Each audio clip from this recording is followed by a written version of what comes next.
I'm live again. The script is almost done running, so that's good.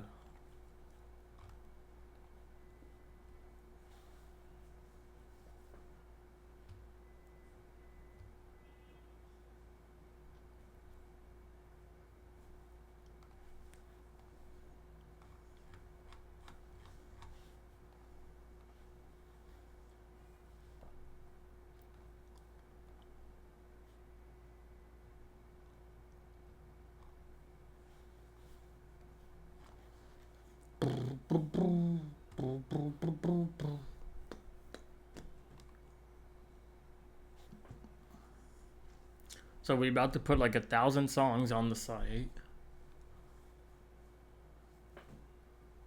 That one's done. Alright, hold on. These are almost done. That one's done.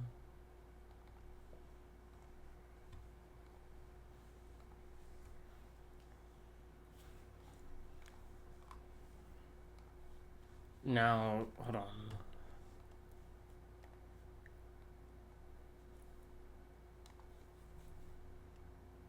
This one's done.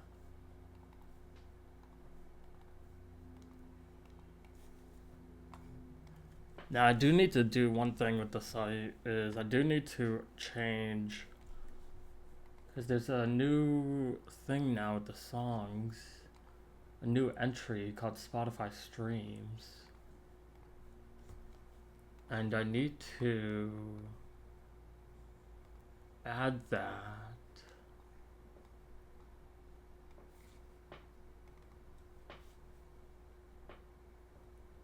There's two things I need to add actually.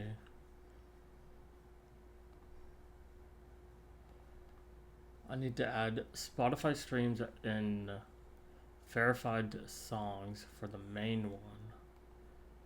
So Spotify streams after video views.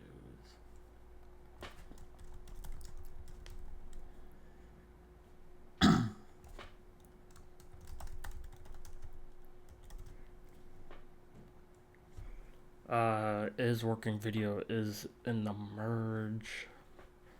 Shift data. Merge data.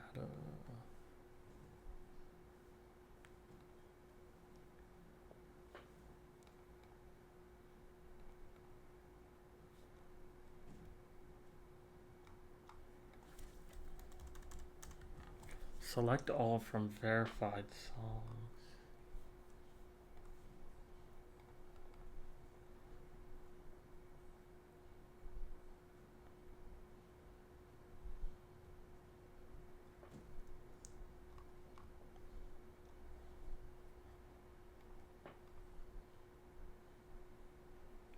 It's gonna be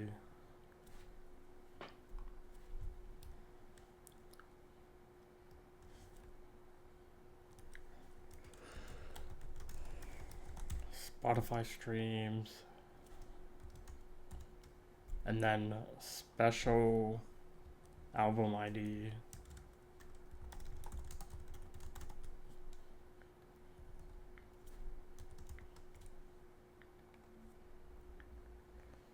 $25 selected, that's right. 2, 3,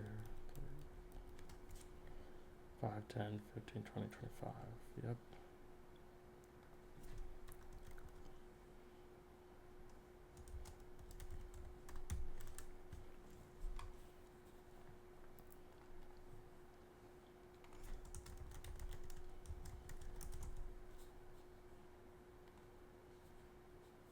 And then at the end,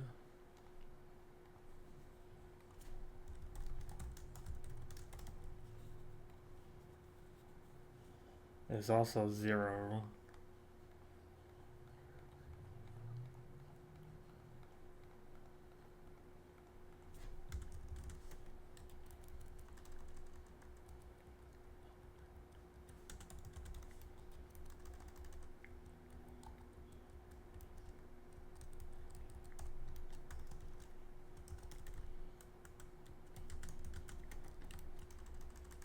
Like that, and I think this should work.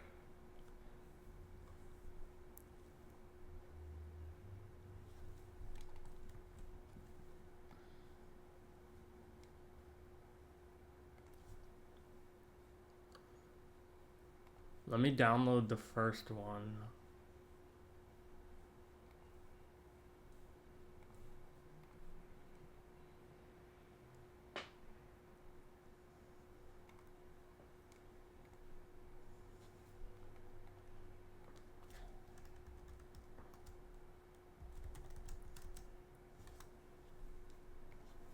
And then let me do the first one here.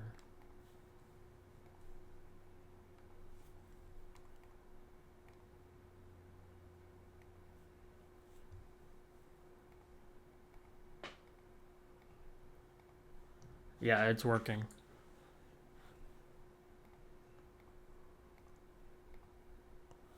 This might take a minute.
All right, and then now we need to do.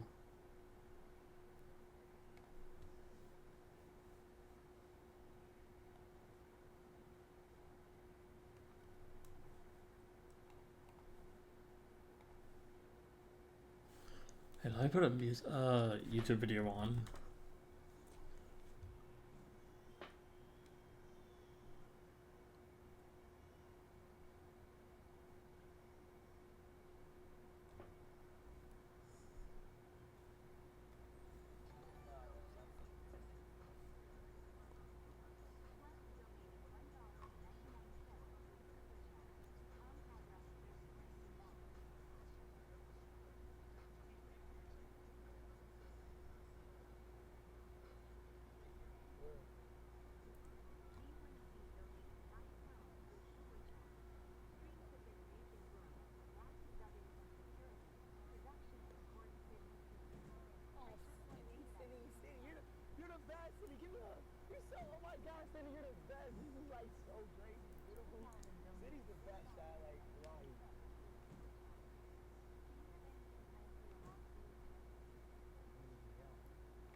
Do do do do do.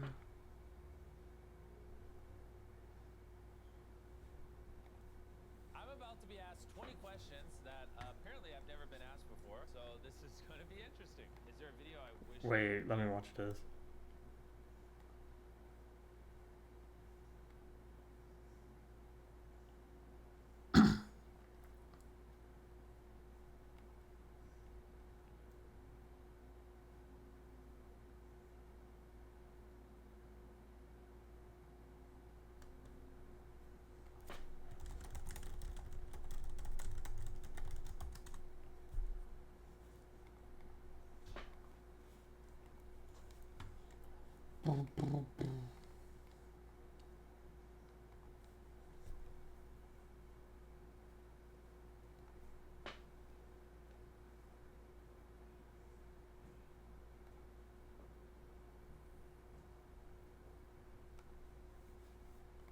Okay, yeah, but this, now though, when I do this,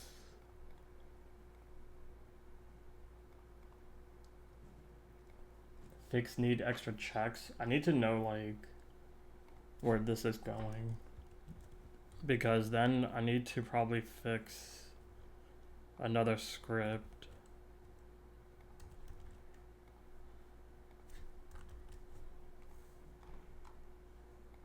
And if this is going into, yeah, if it's gonna go into the other one,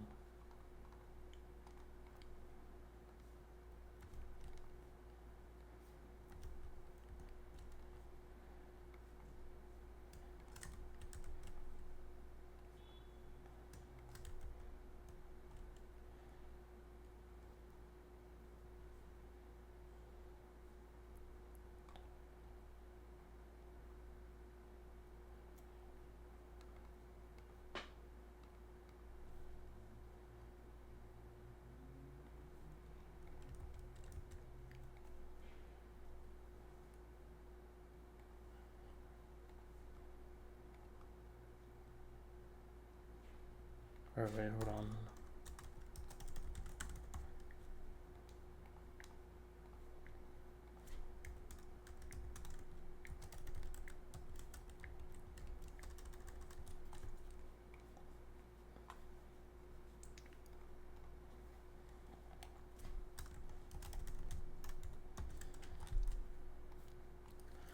Alright, let's see. I could make but can't.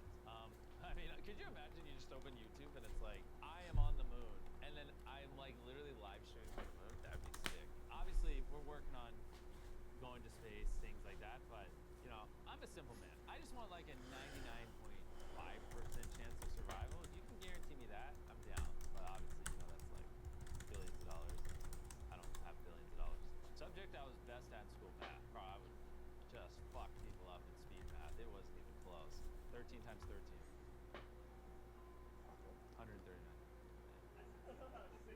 I actually don't even know. Is that? Wait, it's not even 139 either. What's 13?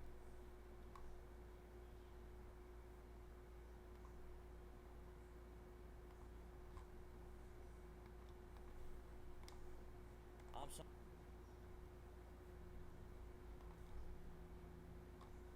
Times 13.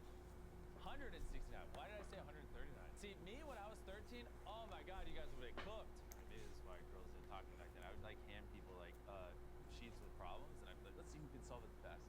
Dream person to feature in a Mr. Beast video. You're asking these kinds of questions. We might have some stuff cooked. Alright, hold on. I wanna, where's my database?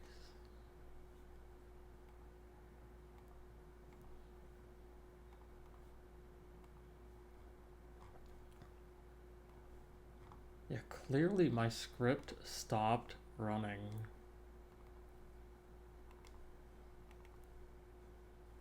Like, it looks like it just stopped running. Yeah.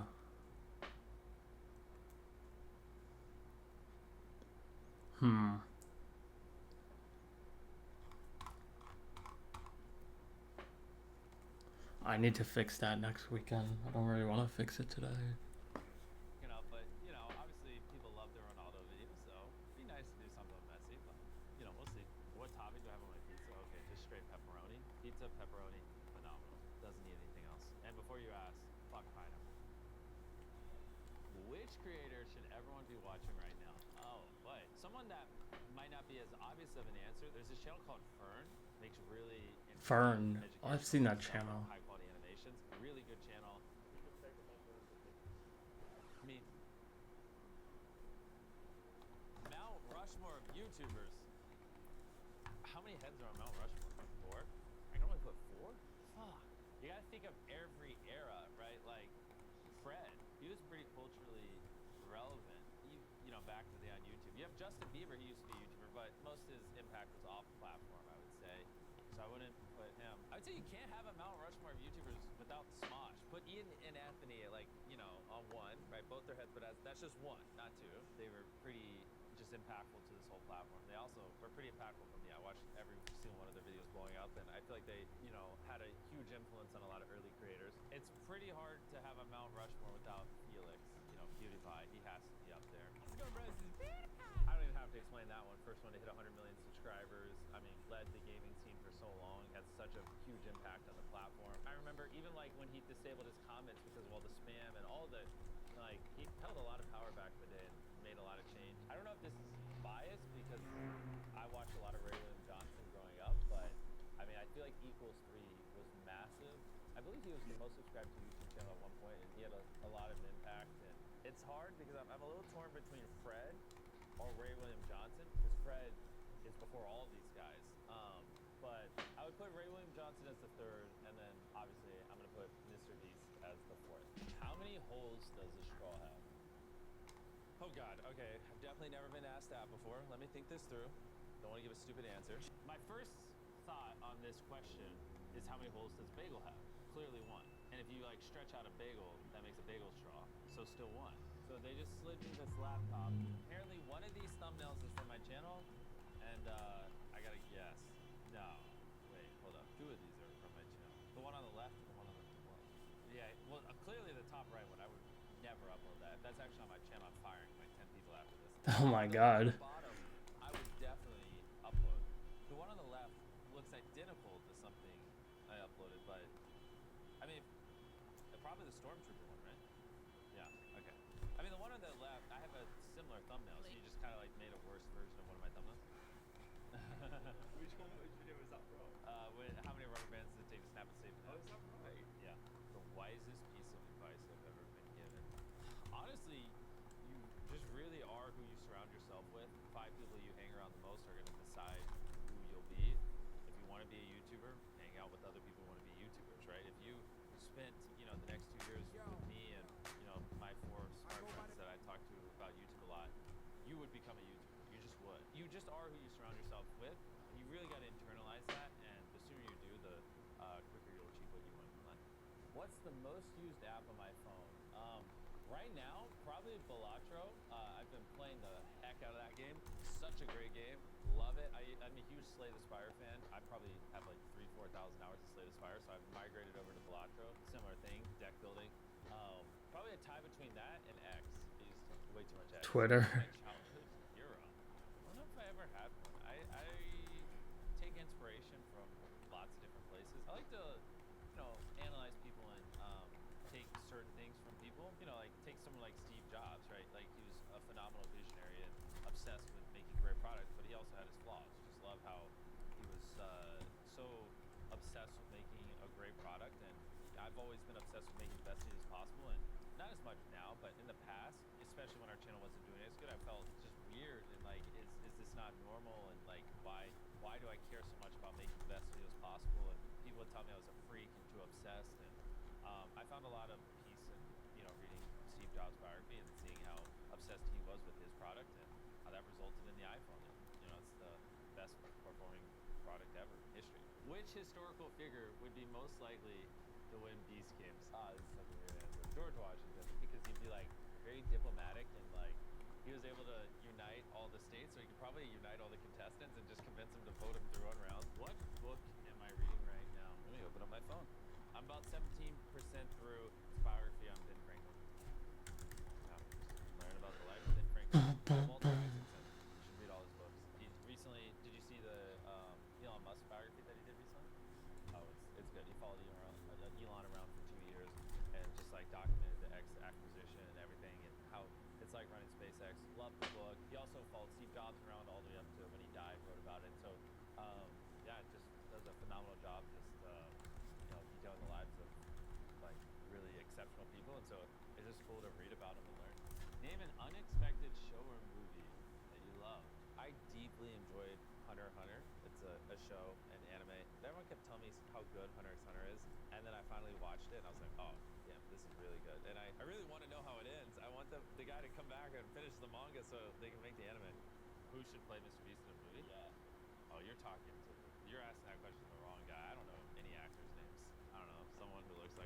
give you a song I know word for word. Bro, I used to get bullied because I didn't listen to music. None. I probably don't know a single song word for word. If I could be the greatest of all time in any sport, probably basketball. I just like basketball. It's the most fun sport to me. I grew up playing a lot of baseball, and I used to love baseball, but as I got older, I was like, man, baseball's just so much waiting. Whereas basketball is just all around fun, and yeah, probably basketball. What's the most overrated thing about Mr. Beast? Man, you guys make me out myself. Overrated. So like, I guess that means, man, you got me stumped on this one. I just never been asked that before. I don't even know.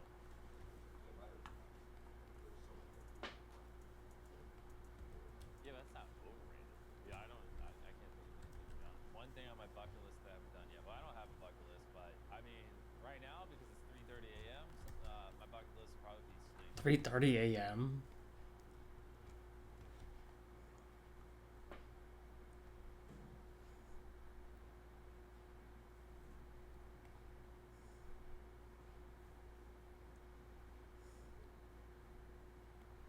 How accurate was Mr. Beast's prison to real life prison?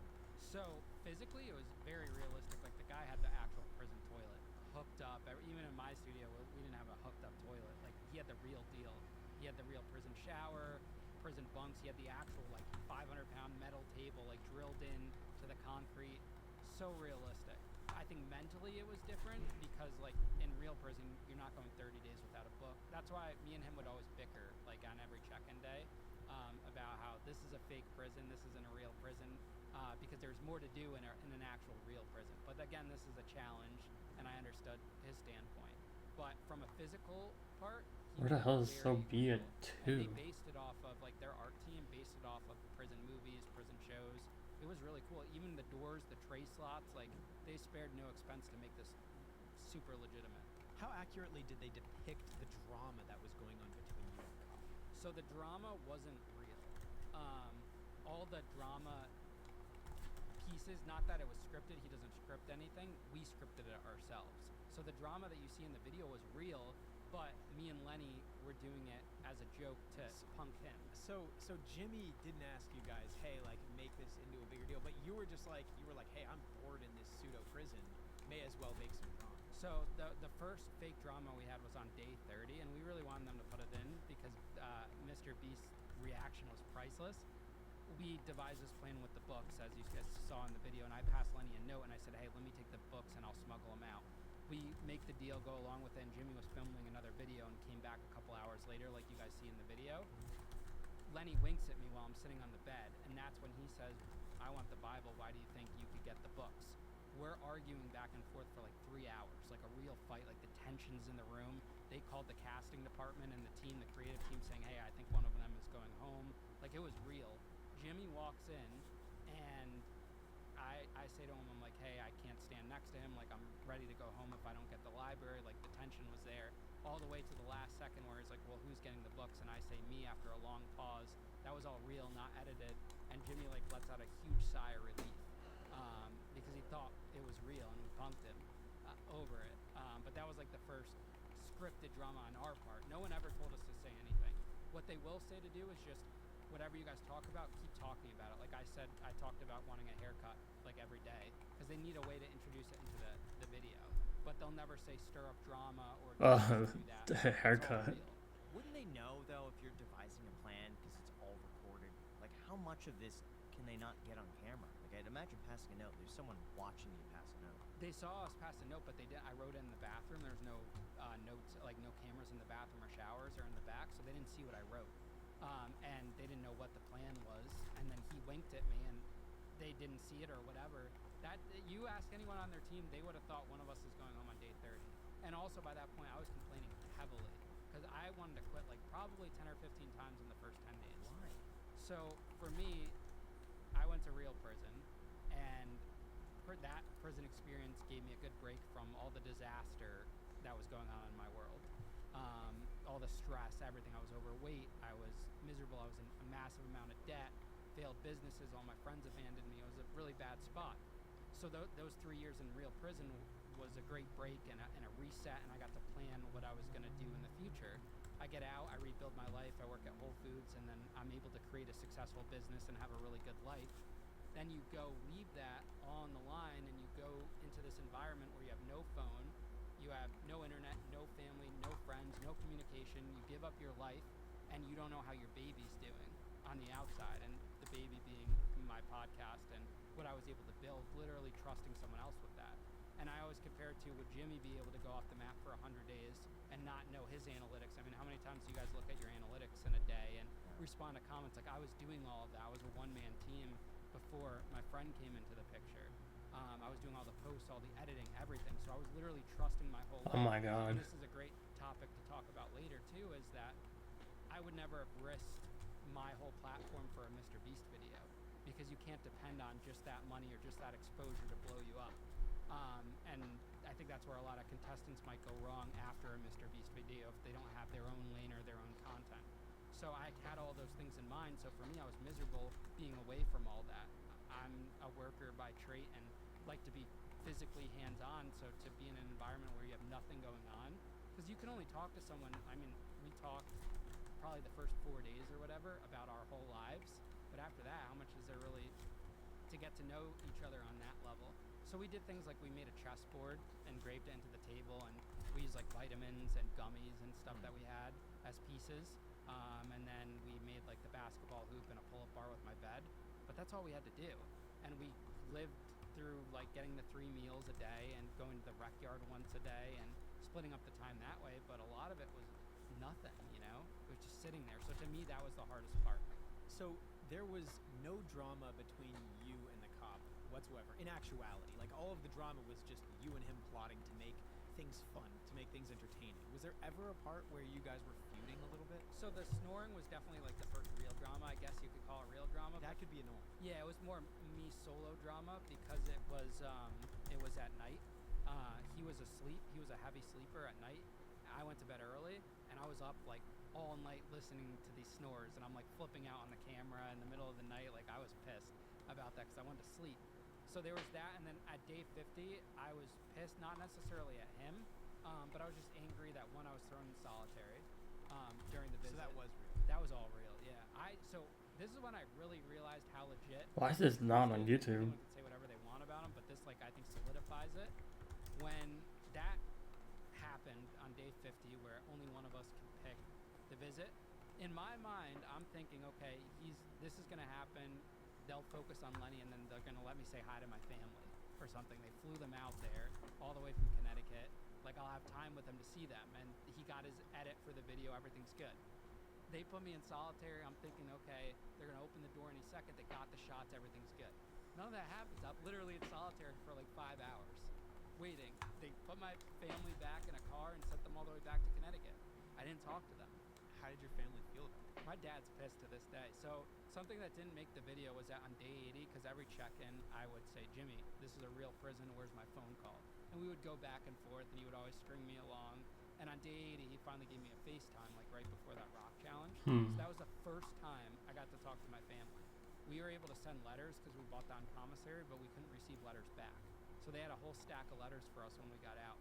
But on day 80, I FaceTimed my dad for like 5 minutes when Lenny was deciding on the rock.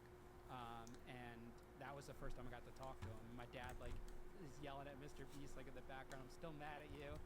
Because my dad he's almost 80, he doesn't really understand how this all works, that it's content, But I had told them before I left, listen, I'm not paying for you guys. Like, if there's a visit and they offer money, I'm not doing it. I want to keep the money to see you guys, because I saw in other videos you could pay for a visit. But that's what essentially happened. I realized how real it is. Nothing's scripted or you're being recorded 24/7. So those were the only things All you were right. feuded about, was the solitary confinement and then the snow. Yeah, we fought about the rock though too. So Lenny made that decision on his own because I was so happy about the phone call and focused on that. I left it to Lenny to make the decision on the rock. He inspected the rock. He's like, bro, we got this. This is easy. That first hour, we're just swinging it because we didn't have the proper tool yet. We didn't have the chisel yet. We ended up finding what we needed in the book, and then they gave us the chisel because they knew that you needed the chisel for it. But I was pissed at him. I was getting beat up like splinters and blisters, and we were both getting hurt, and the rock was not budging. So explain the offering that they made to you with the rock. Okay, so with the rock on day 80, they came in and they said, hey, do you guys want to make money? This is the first challenge in 80 days where we have the opportunity to make money. They say if you want to do this challenge, they don't tell us what it is yet, you have to pay 50 grand to enter. So we pay the 50 grand, we go outside and we see the rock. We heard noises outside all day, like them moving everything around, but we didn't know what it was. We see the rock, they took our 50 grand, and then he explains that if you break the rock and get the key, you'll get your 50 grand back plus another 50 grand, so 100 grand total. And so Lenny decides to do that, take the rock deal, and I was going to support him, and I thought we would be able to do it, but I didn't realize how hard it was going to be. That rock was hard. It was a granite rock that they literally drilled it at the top, put a cement block in it with the key, and then flipped it over, so that's at the bottom. That's why you see in the video we're trying to pry it with the chest press to flip it over to get to it, and it wasn't working. How did there just happen to be a book that you found in the library? So I think that it might have been planted, like they had that plan from day one, because they have all the challenges planned, like they know what their plan is, but also there was a lot of random books in there. Like they did a really good job. That was like a real prison library. They had every book you can possibly imagine in that library. It didn't look like they had that many books. There's a lot of books. And so there just happened to be a book about like rocks and how they work and how you can open them. So many It was of amazing. these are good. And so by that point, by day 80, I knew every book in that library because I was going in there for an hour a day. I was tearing books out. I was ripping them apart. I was skimming through it, and I was reading a book a day too. I was literally reading a book a day. I read the whole Lord of the Rings series. Wait, how are you reading a book a day if you only had an hour? I smuggled them out. Remember in the video? Yeah. Yeah, I started smuggling the books out on day one. Actually, the first night we got the challenge, when Jimmy turned around, I was able to get the Bible out for Lenny. Interesting.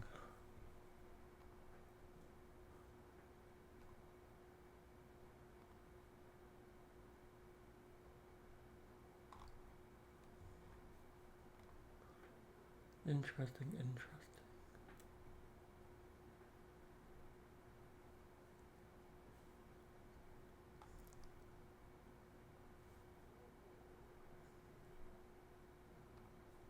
We do these crazy things, and like the worst thing that could happen is I've been harassing his entire ideas team for the past 24 hours. oh, they shared a lot with you. I didn't like how this one turned out. Why is that?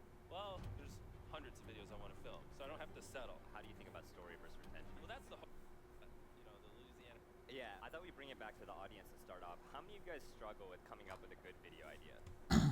So I think, Jimmy, you've not only been great at coming up with great video ideas, which is the basis of your business and everything that you're doing, but you developed a process around it too. Can you take us through how do you come up with ideas for your videos that are now getting hundreds of millions of views? And what does a brainstorm meeting look like at Beast today? To be honest, as time has gone on, it used to be way more data backed and everything, but now it's mostly just like I look at the idea and I'm like, do people actually want to watch that? It's more gut feeling, and yeah, it's kind of weird because if you asked me 3 years ago, I would have been like, well, I'd search it on YouTube and look and see if that concept performs a bunch and things like that. But at the end of the day, if it's like an actual great idea that hasn't been done before, usually people will show up and watch it, especially if you execute it well and above their expectations. If that makes sense. But I'm gonna push Jimmy on this because I think what's instinct for you now is something that a lot of us can learn from. So I've been harassing his entire ideas team for the past 24 hours. I've been getting visuals for all, because I don't know if you guys are visual learners. I feel like I have to see something. Love it. But I wanted to start off with this. I told him he could talk to my team, so this will be interesting. This is a storyboard visual from a video you have coming up. Just take me through when did you first see this visual? How do you guys put this together before you decide to approve an idea? We said the same thing last year at Vid Summit. Obviously, if someone doesn't click your video, they're not going to watch it. So it seems silly to, for us, invest months and millions of dollars filming a video if we don't even know what the thumbnail and title is going to be. So the fundamentals for us is, we have a full-time sketch artist. It's like before I even put an idea on the calendar, we sketch out what the thumbnail will be like. Usually we'll sketch out a couple versions and figure out what the title is. So whenever this video goes up, maybe in like a month or two, some rough version of this will be what the final thumbnail is. So it just like Alright, let's put it on the image site. in your head, and sometimes when you make it a real thumbnail, it just doesn't look good at all. And then, if you do that after you make the video, it's brutal. You just waste all that time and money for a 10 out of 10. So this helps make sure talk about the importance of showing it in the YouTube UI, specifically on mobile? Yeah, I didn't even see that part. And then yeah, like always, which this is actually less important for us because almost half our U.S. viewership is on television now, so it's not as big mobile as it used to be. But obviously, you want to see your thumbnail smaller because you have a lot of us have a bad habit of looking at it on a computer screen, and then when it's smaller on a phone, things you thought were visible aren't as visible. Like hypothetically, items in the shelf further back. Oh On a wait, phone wouldn't be visible, whereas on a TV where the thumbnail's a little bit bigger, it is. So it's good to just the basically look at it in every fuck. format and make sure it's clickable no matter where it is. So I I need think to drop not everybody this. has illustrators or storyboard artists. I was talking to your team. You have 12 people on I your mean, we thumbnails. used to draw it with like stick figures, you know what I mean, just to make sure the framing's good. Speaking of stick figures, here's another visual I got from your ideas team. Thank you to Mateo and Chucky. Take me through what's going on here. It seems like there's a reference image from the Apple TV show Severance, and there's a stick figure drawing. How did this go from a thumbnail idea to final? Yeah, what he was saying is basically one of my thumbnail guys, Chucky, watched Severance, and one of the opening shots is that image in the top middle where this lady is laying on a table. He's like, we should do this for a thumbnail, and I was like, what does that even mean? And he sent me that Snapchat with a circle and a human, and I was even more confused, the image in the top right, and I was like, Chucky, I don't know, maybe you're drinking alcohol, even though he doesn't. And somehow that led to this thumbnail we ended up doing here in the bottom right, which actually worked pretty well, and it was kind of nice. Okay, so wait. Have my face and the left side, and I've been looking for ways to not have every thumbnail be the exact same, and that was a good breakthrough that 1014. people seem to like. And so it's just interesting that you can draw inspiration from anywhere. Like it's not like we got that from a different YouTube thumbnail. Like he was literally just watching Severance. It's, you know. So I'm curious, Jimmy, which came first, the thumbnail visual or the idea for the video? Well, usually the idea, because like, well, it actually kind of depends. If you have, you can do it two ways, where you can take a good thumbnail and then work backwards and figure out the content. It's just usually that equals more lackluster content. For us, you know, especially now, it's much easier to just find like, hey, here's 10 ideas that I think are really phenomenal, people would love to watch. Why is So it? which one do we think we can actually make a good title and thumbnail for? Okay, why are we missing? That's interesting. So when you're in those idea meetings, it looks like you're looking at references of like other videos. Is that what you're saying with like, other things that are performing well, as well as a thumbnail? And Yeah, back in the day. Now it's usually just like, do I think it's a good video, and then you know just have the team sketch up stuff and really figure it out. how do you think about in that idea brainstorm the intro? Are you thinking about like what that looks like? Are you asking for your team to give you the first line of the video? And Hold on, some of these are missing. on that first line? A big thing that I still don't hear too many people talking about is autoplay. So obviously, when it's on mobile, just as important as the thumbnail is the first 5 seconds. Not because people click for attention, but because you know a lot of people, you know, when they open up YouTube, the first video they'll see is ours because they've watched like our last 50 videos, so we upload, they'll get our new one first. That first video autoplays. Sometimes it autoplays so quickly you don't even see the thumbnail. So you also have to think of the first couple seconds as the thumbnail as well. So yes, it's usually like, is it a good idea that we can make a 15-minute video on?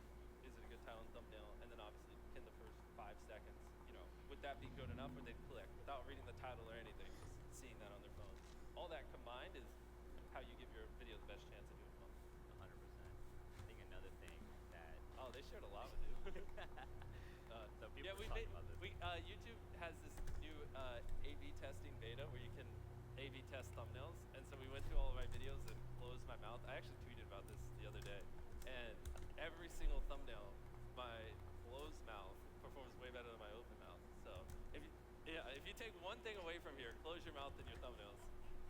It consistently just destroys the open mouth. But you know, I didn't have thumbnail A/B testing until like a month ago. I don't even know how widespread it is, but it's something they are rolling out very fast. And so I couldn't test these things. So a lot of it was kind of like a gut check, and it's great because now that we have this, did they share other ones with you?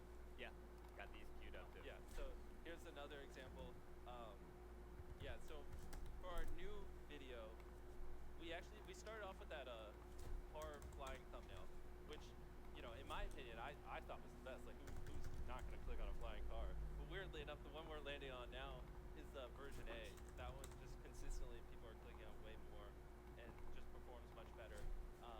It actually seems like the flying car one, when we first uploaded the video, did better, but the longer after we upload, the more the gap grows towards that. So I guess for some reason my fans are more likely to click on a flying car, but non-fans are more likely to click on version A. It's still a new feature, so I'm like drawing conclusions from all this, but it's awesome. Like 6 months from now, I'll be able to tell you everything. Like people prefer. But I am definitely fine with the AV thumbnail feature that, like the first 7 days, the thumbnail that does better is usually not the same as like 3 months later. So Oh, interesting.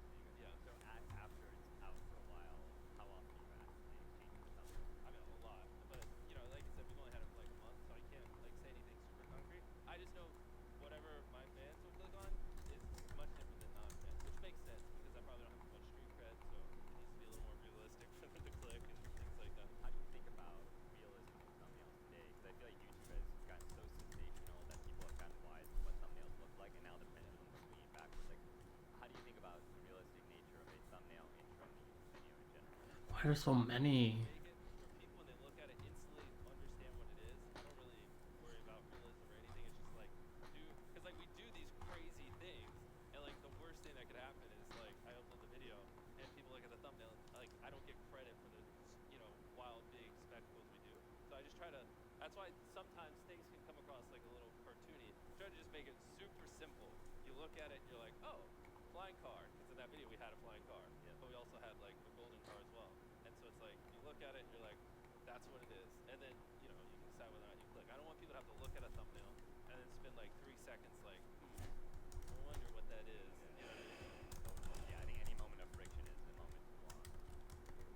This is the process of. Yeah, they shared a lot with you. Yeah, we got a lot of behind the scenes stuff. Take Yeah. me through what is this that we're looking at here, Jimmy? Well, I mean, it just shows, which I mean, obviously all of you probably do, is just make different thumbnails. These weren't A/B tests. Obviously, some of the first ones are kind of terrible, but it just shows all the different ones we went through until we landed on the one we ended up uploading. Help me roast the earlier versions, like, because I think for you maybe it's intuitive, like how you got from point A to B. Like, what are some of those most obvious changes, or you've seen a lot of people's thumbnails in the audience that you're like, I can't believe people are still doing that. Well, the top middle one, in theory, your gut would be like, having 6 Lamborghinis looks cool. Yeah. But then it's like hard to process it. You can't see it. And I'm a big fan of simplicity. Just get it across where they instantly understand it. So like, to me, one big Lamborghini in the middle, which obviously is what we're going with, so much better than like a driveway covered with Lamborghinis, because it's not. It's so much harder to process. I like to like just make it where your brain could be off and you understand what the video is, which like, as we went through the variations, that's where we landed up. Like, it's pretty intuitive. The nice building with a Lamborghini. Jimmy's gonna go to really expensive hotel rooms. At the end we rented a giant castle with Lamborghinis, so like that was the $1 million hotel room. And it's just like you don't have to think, you get it. So it's for this one in particular, it's mostly just dumbing it down and making it simpler and easier to comprehend. It's so funny. I didn't even notice the Lamborghinis in the second one. You pointed it out. Yeah. Like, I thought that was But that's where a lot of people go wrong, because their gut would have said, well, 6 is better than 1. But a lot of times it's not, because then they don't actually process what it is or see them, because they're just flipping. Viewers are scrolling through like this. You get like half a second. They're not going 6 Lamborghinis. No, they're just going, Yeah. And so you got to force them to stop scrolling and click. I want to go through this video. I survived a plane crash. If you're open to it, have you watch just the first 30 seconds? The first 30 seconds. Yeah, and talk us through what, I mean, what yeah, you improve. I know my team knows that I didn't like how this one turned out. This will be interesting. Why is that? Well, it's like a good idea, right? Like, we bought a decommissioned plane and crashed it, which is kind of cool intro to your hook. Like Yeah. the first, I don't remember, but I hope the first 5 seconds the plane literally just crashing, and then like, how do you not watch it? But then it kind of fell off after that because we're just in the woods on a crashed plane, and there's only so much you can do. I thought it would be a little cooler, but in reality, it's like the first couple minutes were good content. The back half was just like sitting in 100-degree weather in the woods, like waiting to be rescued. Are there questions you would have asked now, Jimmy, when this was still in the idea phase, to maybe make it better or decide not to do it altogether? Yeah, I mean, there was definitely a phase where I was super focused on the title and thumbnail, and it's like, I would pick a good title and thumbnail and make the content around it, whereas now we just make good content, grab good titles and thumbnails around it, because it's like, Alright, I'll fix this later. content's gotten so much better. Like, there's hundreds of videos I want to film, so I don't have to settle. I can find one that's perfect content in my head while being perfect clickbait. Whereas before, maybe sometimes I'd have to like settle on one or the other. So yeah, it's the content on this one could be a little bit better, but yeah, like the click through is probably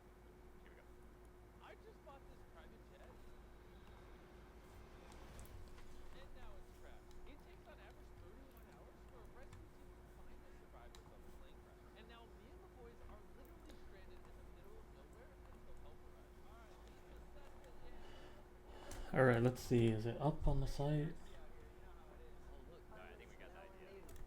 Yeah. I mean, well, the first thing is like I would have actually just started with the plane falling for autoplay. Like it's probably start focusing on it, and it's also a trap I used to call it too. It's like instant tension. Like Oh trying wait. to like, you know, like it's almost like I'm begging you to watch the video. It's a little too tense at the start. Have I would drop the plane and then let it chill and then build it back up with a little more story arc. Because like this kind of just extreme tension from the start tends to be like a turn off for people that are a little bit older. Yeah. How do you think about like building the story? As you said, I thought it was really fascinating that video where you had everyone from different ages to compete. Yeah. There's a ton of story in that. How much are you thinking about in advance? Are you trying to find folks that you know have an interesting backstory? Like, how do you think about story versus retention? Yeah. Well, that's the hard part. Is like obviously our videos aren't scripted. So like for he's talking about a video where I got 100 people, ages 1, 2, 3, 4, all the way up to age 100, and I built 100 see-through cubes, and it was like a bunch of daily challenges to eliminate them. And the hard part for us is like, you know, I can't tell them what to say or what to do, and you have no idea which one of those 100 people are gonna make the top 10. So in our case, it's like I have to have 2 cameras in every cube running 24/7 for 8 days. So like I my camera guy's here. I wish he could tell us. I think it was like, you know, we ended up with like 30, 40,000 hours worth of footage by the end of that across all our cameras. Even. Wow. And then, you know, obviously the ones that made it to the top 3, top 5, you single out their footage. The people who got out early on, you know, you just basically delete a lot of their stuff. You're not going to build them into characters. But then it's also hard because of the people who made it deep. Some are more talkative and funny, and others are just focused on winning and say nothing. So you can't really build a story around them. So it's rough. On those bigger scale videos when you don't script them, which is why most people would script them. So I don't even remember what the question was. There's your mini How do you breakdown. build story? I mean, There were features on this album. like go through that footage, or you being given like a rough cut? Like, what does that post production look like? Because I think the edit is so important to making these videos what they are. Yeah, I'm involved high level, but like, you know, I can't watch 40,000 hours worth of footage. So yeah, I mean, step one is like taking the behemoth of whatever video we filmed, and Where then, the we basically call it like selects, cutting down like 40,000 hours into like, here's the like 5 where's hours the of features? content, and then here's like 30 hours of content you can pull from, and then, you know, the actual team of editors that will go through, you know, that's when I'll pull that in and look at it with them, and, you know, we'll figure out who, you know, what is the story, what do we think the intro should be, what would be the outro, and stuff like that. Cool. I want to keep you on your toes. So I talked to Jimmy's team, and I'm like, give me a few ideas that are really good, but Jimmy said no to. Oh, lovely. And I want to ask you, why did you But say they're no really to good these when I say ideas? no.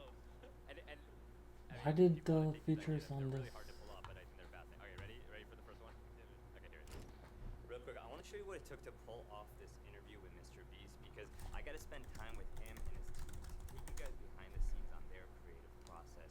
And really, opportunities as crazy as this would have never been possible if it wasn't for subscribers like you helping this channel grow, and sponsors like Lick, who've supported this channel from the beginning.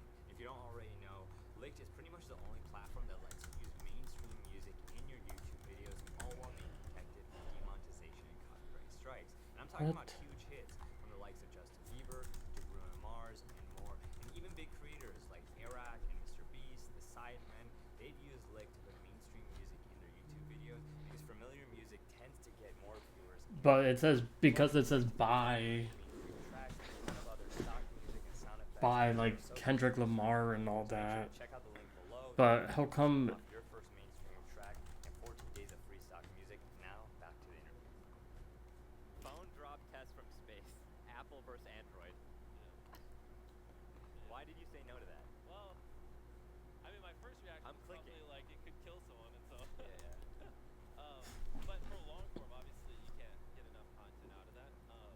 So that would honestly be a fine short if you could figure out how to drop an iPhone and Android, and the wind drift not get it where it could actually hurt someone. I feel like that would be cool to see. Yeah. But it's also like obviously they're both gonna get obliterated, so that's where maybe like. I don't drop it with, like, know. the World Now I Series don't know and if this Honey and compare the difference. showed it properly. Or just like dropping an iPhone from space with progressively stronger phone cases. Like that would be more interesting. Wow, my sponsorship brain is like going like high gear. Like that'd be really interesting to see. All right, next one. What does a billionaire eat for lunch? Yeah, I mean, they actually pitched that to me recently. I mean, I think they pitched it's it just not yesterday. entertaining. Who cares? Well, it's like some things actually, some ideas sound good on paper. Like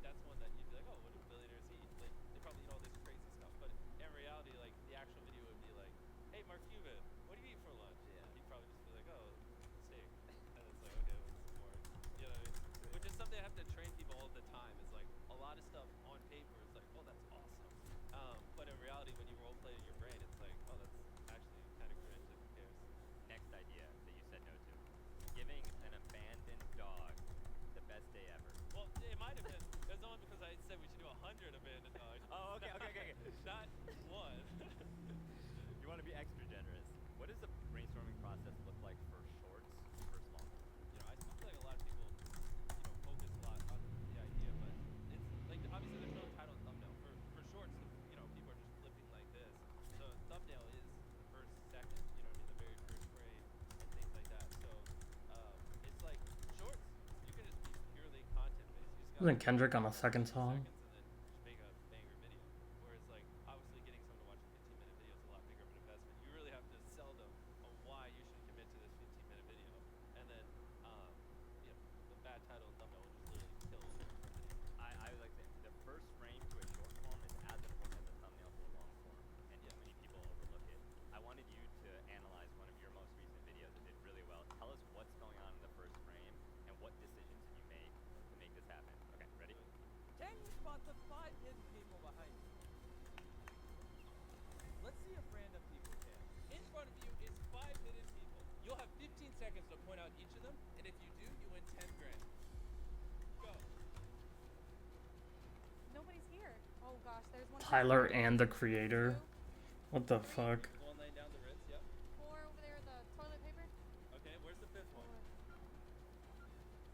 Down there in The the produce? yes. Oh my gosh, you actually got it. Here's 10 grand. It's a little heavy. It's not a problem. Gang, let's head out. Yeah. Well, so obviously for the intro, the province spouse just started with her and go, there's 5 hidden people. The viewer wouldn't understand it, which is why I wanted to start it like that so they could get the concept. But if I were to redo it, I was actually just watching it with them. I would leave the shots down the hallway in the grocery store. I'd leave that shot longer so the viewer can play along. It was a little hard, like it was a little too snappy. But yeah, for the most part, like that one, if we just started in the grocery store, it would have been a little weird. So that's why we did the hook at the start. This short is actually getting like 1 million views an hour right now. It's doing really well. I was pretty surprised, to be honest. What? That's incredible. Casual. Sorry, I was just looking at the stuff before I came up here. Features. I need to What fix changed for this. that first frame, like on set or pre-production, to get it where it was. So it's just making sure you couldn't see the 5 people behind you. Obviously, you know, you couldn't, and then they move and you could. You're like, the viewer's like, oh my gosh, this is crazy. That's high effort. Right. And then now they want to play along and do it again. Yeah. Their attention's very collected. Yeah, the interactivity is fascinating. Well, the first frame on this one, it's not as good. That Yeah. frame could be optimal. Interesting. So maybe you would have been more like outside the shot, or like somewhere where you can see a bit more of the background and what's going on. Yeah. But it's still doing well. So. Yeah. You don't have to be perfect every time. Which is another lesson in and of itself.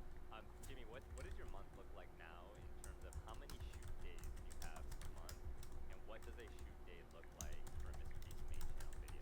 Well, the thing is, we're trying to upload weekly, you know, the rest of the year, starting this weekend. So, the past few months, I've been only like 25, 28 days a month, which is ideally, you know, the only thing I can't do is outsource filming. You know what I mean? I can have people help me with everything else and get it where it's pretty low lift and make it where it's not as hard for me to do. So, my goal for like the last 7 years is to get it where most of my time is spent filming and not doing other stuff. Okay. So we finally kind of gotten to that point where I've got good enough people around me where, you know, instead of having to brainstorm stuff for 10 hours, they can kind of do a lot of legwork and I just pick what I think would be best optimal. So yeah, right now it's just filming almost every day, and then yeah, it's hard. It just depends on the video. Like I'm about to go bury myself alive for a week, so I'll just those days will just be laying in a coffin. You know what I mean? And then other days, I don't know, whatever it is. It's usually pretty random. And It's interesting that you bring up that buried alive example, because when you're doing that, you can't be doing everything else that's important to your business. You, as a creator, I feel like we're all bottlenecks in our own business and in our content in many ways. How have you tried to remove yourself as a bottleneck and made that creative process easier? yeah, I mean, it's just finding people, obviously, that have a lot of drive that you like, and working alongside them. Like, you know, for like content, I've probably like 4 or 5 years, every piece of content I wrote or whatever plan, you know, it's not like I'm being scripted. I did it with, you know, Tyler, who's my right hand man. And after a long enough time, he starts to kind of get it, and he, you know, understand what you typically like, and he can do most of the legwork and be like, hey, I think this is what you want to do, and then I can just take that and be like, yeah, blah blah blah, and it makes it so much easier because it's not, you know, I don't think YouTube's going anywhere, and I think I'll be making videos for the next 10, 20, 30 years, and so it's not realistic for me to do every part of the job of every little thing in the production while also filming, you know, 25, hopefully eventually like Brr, brr, $15 brr. a month. Like, the math doesn't add up. So at some point, I would have to, either film less and make worse videos, or just train people up to take most of the workload off. Yeah. Yeah, I think like creating like a brand and a culture so people know what to pitch you as a video that you would make by yourself is so important. Yep. Take me through the business side of things, because you've done so much now with Feastables and just growing like Feast into a 200-person company now in terms of the studio and production. Can you tell me about a recent disagreement that you had with your business team? My business. Yeah, and what was the outcome, or was there something that you had to be persuaded to do that you initially didn't want to do? Like, take us behind the scenes and tell us about like what are those like business disagreements, and what are the things that you come out on the other side with? I guess one that I changed my mind on is Yeah. like when we launched chocolate, we did only dark chocolate. I don't know. That's what I like, is dark chocolate. But the more I learned is like 70% of Americans don't even like dark chocolate. I didn't really realize that at first. So that was one I was very easily persuaded on. Once we launched it, and I saw most people prefer milk chocolate, which is why it's the majority of our SKUs now. It's usually just, I mean, yeah, there's a lot of things that I just fail on, and then I learn new things. Bro, Drake leaking his own music just to make sure people like it. Kind of the story of my life. A lot of That's micro crazy. decisions, and then you just mix them in their own. I want to talk about like the state of YouTube right now. AI has become a big deal. I want to bring it back to the audience. If you were a new creator right now, thinking about starting a channel, what niche or format has the most potential? The honest answer is every niche format. I don't think there's any format where someone's doing it so well that no one could. You know what I mean? There's every vertical you look at, someone's constantly reinventing or coming up or solving like how to make the content better. So I mean, it's really just whatever you're passionate about. It's pretty crazy. Like, if you make good videos that are at least slightly better than whatever people Okay. appreciate, in that type of content, like YouTube does a very good job of serving it up to the viewers. You know what I mean? And what videos would you make if you had $0? I don't know. Like, the obvious one would be like, I counted to 100,000 and that did well. No one ever counted to 1,000,000, which would take 40 days. I mean, that would be fun to like, if I, it wouldn't be fun, but it'd be like cool to push myself into, and that wouldn't cost anything. Or, I mean, I just have a bunch of random ideas. Like, but I don't know if it would do well. I'd have to think on Tyler the it. Creator. Backwards or something. It somehow didn't come in last place. That would be pretty funny. Okay, now let's look at. Pops in my head. How do you I'm gonna look at in the think code. and all the new technology coming out right now is going to impact your production, is going to impact YouTube? I saw you recently tweeted out a video of you where you were deep faked. Yeah. Well, what deep So using my face to scam. Yeah. I mean, like, ChatGPT is obviously pretty helpful with stuff, and the region is fine. I don't think it's. well, I want to perfect, check like, this real quick. obviously, I would never stand up here and say it'll never change anything. 'Cause that's a great clip for 3 years from now. But I'd say at the moment, it's just like, it's fine. Maybe it helps some of our, people on our team shave off a couple hours here and there. So I'm kind of just waiting. Like Spotter, they have some cool tools that they're. Oh, but the overflow thing we might need. To see them release, but for the most part, yeah, I'd say it's like almost there, but not quite where it's actually useful for most stuff. What do you think about what creators like Bubble Pop are doing, where they've taken themselves, created an avatar, having Same AI? thing. Almost there, not quite there Yeah. yet. Do you feel like that it takes away some of the creativity when it's that automated? Having it, yeah, obviously. I think like the beauty would be like having AI Hmm. tools help, right? Like if you're just like, hey, I need an image for this thing I'm saying, give me like 100 things to inspire me. That is great, like the inspiration and to help cut down time in Adobe. Like one way we use it is like because we have 40,000 hours of footage some videos. Well, realistically, our average video is much lower, but it's still a couple thousand hours of footage. Like we have this tool we had someone build where like we can search, pull up anytime Jimmy said pizza, and then it'll go through the 1,000 hours of footage and then give you any clip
How come I a can't? reality TV show? Like, what's your relationship been with the big streaming networks? Yeah, well, that one, no, I mean, yeah, I'm just really stuck. So it was kind of interesting that they didn't, because I learned so much from doing that with 456 people and putting on that production. Like, even little things like the squibs we had on, at one point, they like crashed the Wi-Fi to our studio. So like, we had to delay filming a day because we had 456 devices hooked up to one router. And like, just a lot of little things. So it would have, I could have helped them a bunch, but no, they never asked for that. I'm excited to see their show. They never reached out. No, but I'm excited to see what they did and like how it was better than what we did. Yeah. Because we also had like, you know, like 41 days to pull it off. So it was pretty brutal. Yeah. I wanted to ask about your documentary, and it looks like you have a filmmaker following you around But I 24/7. just have a guy following me around all day. Oh, He's okay. cool. Yeah. But Well, it's still TBD if you'll turn it into a documentary. But it is cool to have all that footage. And he just films me 8 hours a day, and then we can go through and be like, wow, this is what I did yesterday. Or Do you rewatch the footage of like what you've done, or like? a little bit. In the future, probably. I'm probably gonna have someone go through and be like, here's what you did, you know, on average every day the last 6 months. I think that'd be kind of cool. If that documentary were to come out tomorrow, like what would be the opening scene of the Mr. Beast documentary for the past minute? I mean, whatever.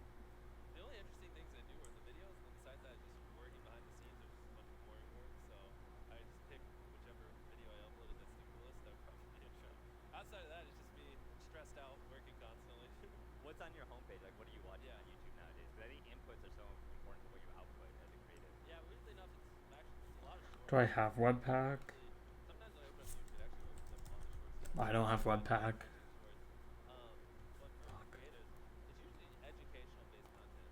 I just like to learn constantly, so even random things like how much America bought, you know, the Louisiana Purchase for 300 years ago, or things like that, and then I'll watch a 20-minute video on it, or how whales communicate. It's like it's not enthralling content. How much time are you spending on the other platforms, and like, what are you doing in terms of consumption for content on a daily basis, or are you just going Yeah. between your shoots? And I spend, is it X? Twitter? X? Hmm. It's called X, but X, I probably spend like an hour a day on, and then, yeah, you know, maybe like 10 minutes on Instagram, 10 minutes. I'm trying to get the Twitter time down. That's the one platform that to me is super addictive. I can't like cut my time down. I wanted to close with this. I drew a cartoon for you. I have a cartoon newsletter, and I think so many people are chasing the 1 million, the 10 million, the 100 million, and I think you're chasing constant improvement. What's a final tip that you could give us, or some way that you've improved or that you're looking to improve as a creator if we were to sit down and talk in 1 year in 2024? Especially because there's probably quite a bit of young people here, young 20s or late teens. It's like this is a long journey. You know what I mean? Like you're not gonna, you know, get a channel my size overnight. It's not like you know you'll see videos keep going viral of like how to get a six-pack in 90 days or how to get a million subscribers in this time frame or whatever. People are really obsessed with doing things in a short time frame, but it like you know I've been doing this for almost 14 years now, and it's just like a daily grind of learning new things, compounding knowledge, growing over time, and that's just kind of is what it is. And so I wouldn't focus on, which I did this as well. I was like, I want 10 million subscribers, I want 100 million, I want this, but in reality, those are kind of just vanity metrics. And what you want is you want to just consistently improve making better videos, and as long as your videos over time are getting better, it's very hard for more people not to watch them, and for the people who were watching before to keep watching. It's not even just what they used to watch; it gets better. You know what I mean? So I don't see why you would turn them. So yeah, I just highly advise you get really addicted to just improving the product everyone hears in videos, and just accept it's like, you know, ideally it's a 10-year journey, and then 10 years from now you're probably gonna be making phenomenal content compared to where you are now. So, Yeah. yep. And if I could just say, man, on a personal note, like I'm the kid of immigrants. I used to have a cushy corporate job, and I left that before my wife and I had our first baby recently. Hmm. And now we have a YouTube channel that's supporting us, and to be able to talk to my parents and explain, hey, look at what that guy is doing in North Carolina, and this is just the model of what's capable if you build on YouTube, has been so inspiring, Jimmy. So thank you for just raising the bar for all of us. Give it up for Jimmy.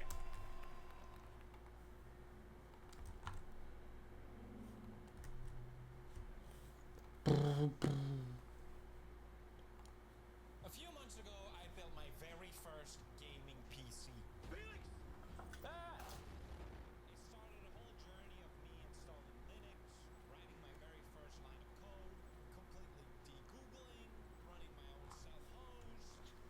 Okay, so it looks like I can do something like this, but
okay, I think I can do this.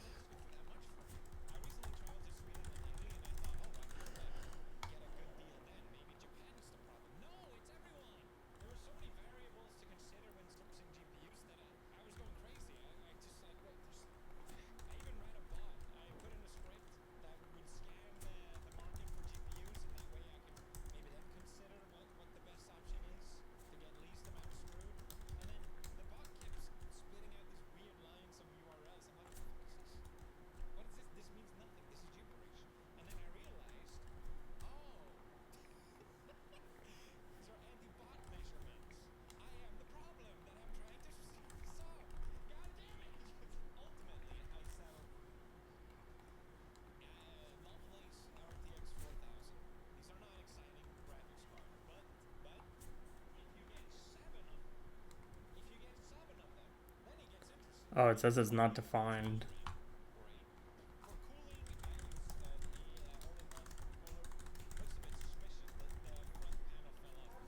Yeah.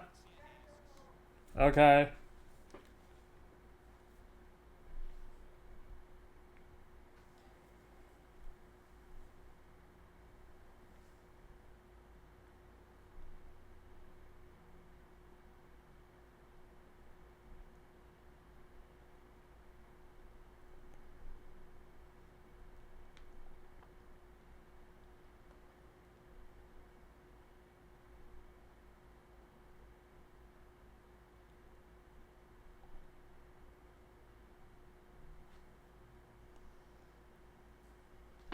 I responded.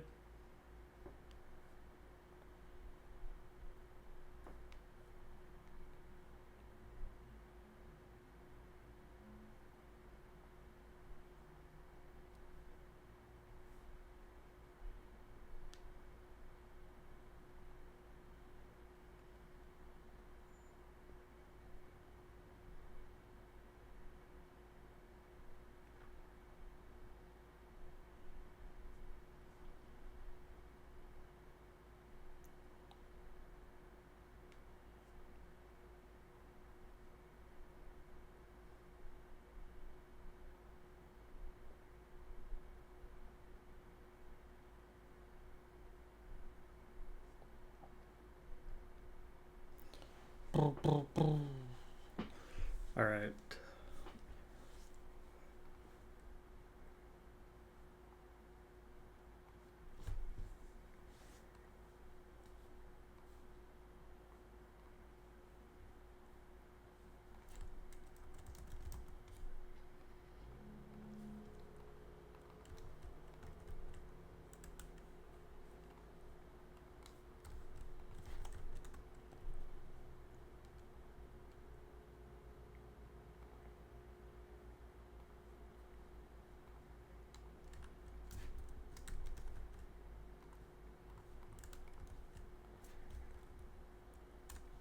Okay, now if I do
Where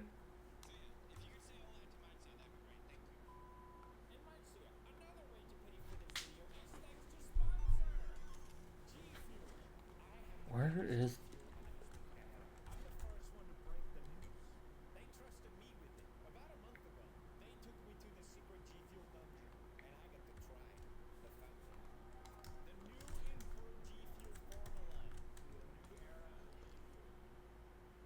Oh, but this is for Next.js.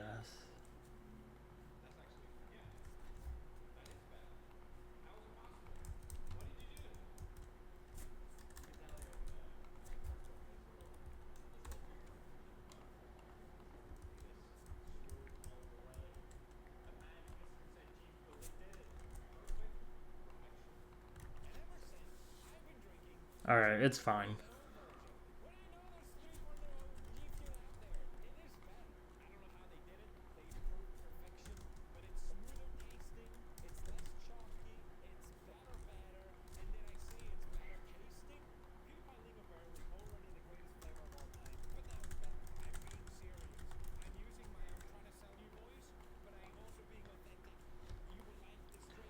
Okay, but then remove hard-coded strings.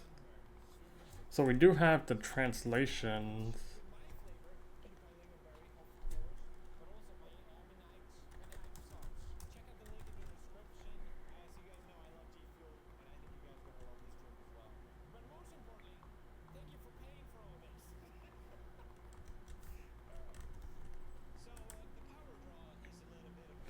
So this dot t.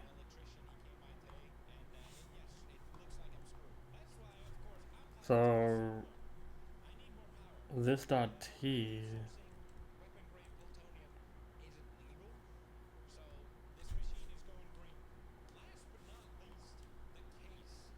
Where the hell's the artist? Here.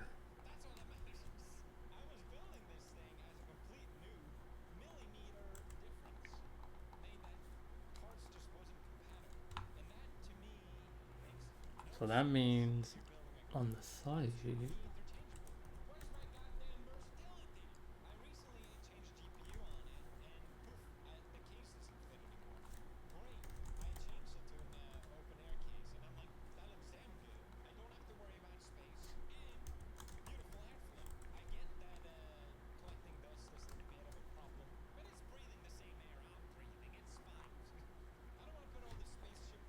Hmm.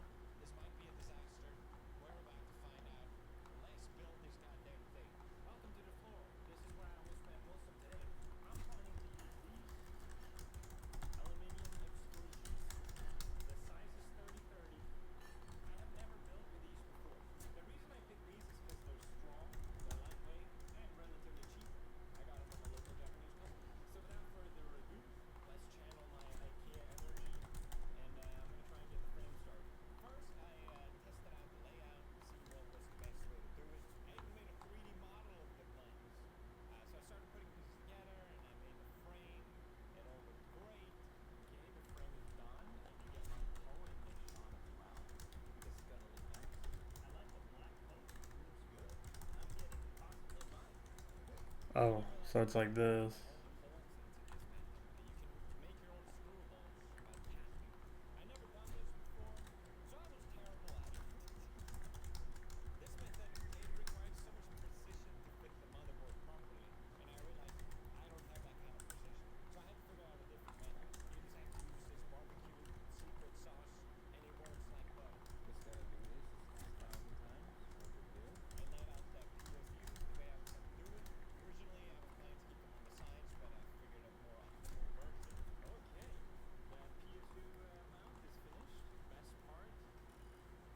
Okay, so like that.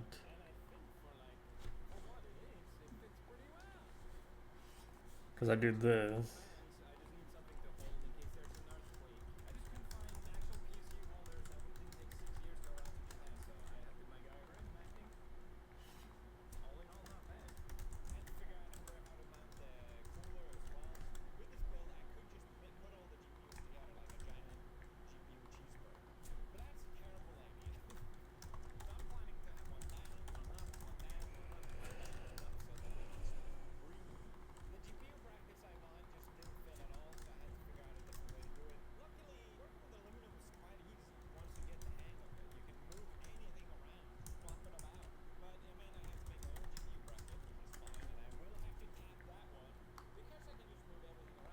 So then I think I could do this.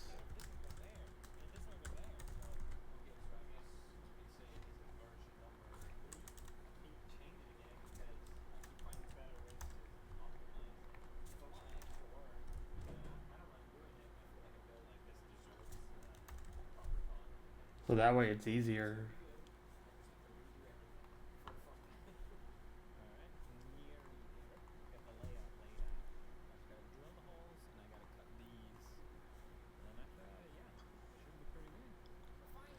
Alright.